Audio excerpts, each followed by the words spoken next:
மத்தேயு 27:46 சிலுவையில் இயேசு அழைத்தார், என் தேவனே, என் தேவனே, ஏன் என்னை கைவிட்டீர் என்று.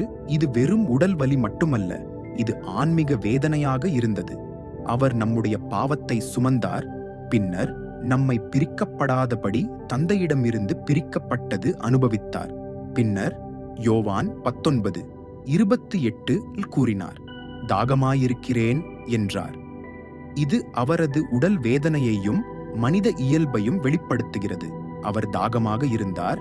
இது தீர்க்க தரிசனத்தை நிறைவேற்றியது மற்றும் நம்மைப் போலவே அவர் பலவீனமாக உணர்ந்ததை காட்டுகிறது.